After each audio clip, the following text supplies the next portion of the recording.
Good. Well, we have been to trial. We have marched up the hill. Now we find ourselves on Calvary. Turn with me, if you will, to Luke 23:24. You'll find these words there. Then said Jesus, Father, forgive them, for they know not what they do. And they parted his raiment and cast them.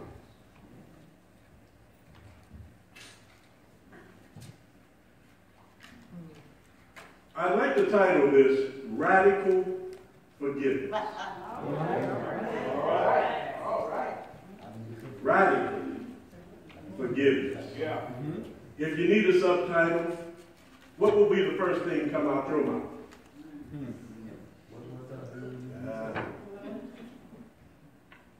Jesus was fulfilling the prophecy that was made in Isaiah 53:12 that speaks of him making intercession for the transgressors. Walk with me, if you will, as I try to paint a picture for you. Jesus has just been whipped and beaten and so bad that the blood was running like water from his body.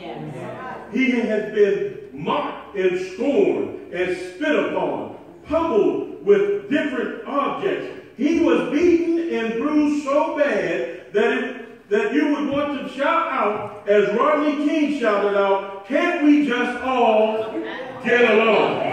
Because of the brutal beating he received by the police.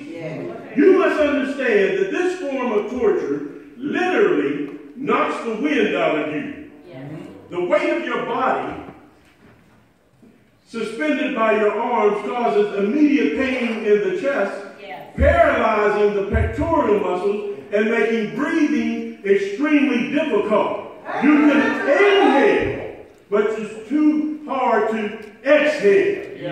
In order to exhale, you would have to push up on your feet and straighten your legs out to release the pressure extended on your arms and your chest. However, the pain would be so great in your feet that you would collapse, causing suffocation to occur. Look at Jesus as he carries his cross up the Via Dolorosa in Jerusalem to Calvary, was nailed to the cross and hung between two thieves. Look at Jesus as he suffers an indescribable end. Look at Jesus as he hangs there on the cross, suffocating from offenses that he never committed. Look at him as the blood comes running down. Look at him as he hears the crowd below him mocking him. Look at him as his face is distorted from the pain that is running through his body. Understand that this pain was undeserved pain. Guiltless pain. The pain that should have been reserved for you and I. Look at Jesus. Look at him as he hangs there on the cross. Now, while you have that picture in your mind, ask yourself, what do you think the first words out of your mouth would be? Your friends have turned their back on you. They have lied on you. They have cheated on you. They have accused you of all manners of evil doing. Life has treated you so badly that you just want to throw in the towel. What would be the first words to come out your mouth as you hang there on the cross life has dealt you? Yes. Forgiveness is an act that must be rendered even in the midst of your pain. Let me see. While you're going through, there must be forgiveness in your heart already. Look at Jesus as he hangs there. Forgiveness is not just for the other person, but it is also for you. How could Jesus enter into heaven if he had not forgiven those who not only crucified him, but the word from their sins. That's you, and that's I. Forgiveness is an act that must be done out of love. Even in the midst of all his pain, Jesus still loved us enough to press through the pain and intercede for us to the Father on our behalf. Do you love your neighbor enough to press through the pain to forgive them? In Matthew 6:15, we are warned that if ye forgive not men their trespasses, neither will your Father forgive your trespasses. So forgiveness is a vital part of your salvation.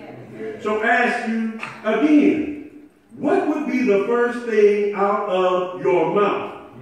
No, forgiveness is not easy, but it is necessary for the well-being of not just your soul, but also for the physical body. Okay, according to the Johns Hopkins Hospital, chronic anger puts you into a fight or flight mode, which results in numerous changes in the heart rate, blood pressure, immune response, which leads to depression, heart disease, and diabetes, among just a few that I have mentioned. Forgiveness, however, calms stress levels, leads to improved health. So it's important that you not only forgive others for them, but it's also important that you forgive yourself so that you can get stronger. Radical forgiveness. I'm talking about radical forgiveness. Forgiveness when you are still going through the midst of your pain. Radical forgiveness. Forgiveness when everything in you says and is fighting against even the thought of forgiveness. Radical forgiveness. That kind of forgiveness that says, even though I have messed up, I will even forgive my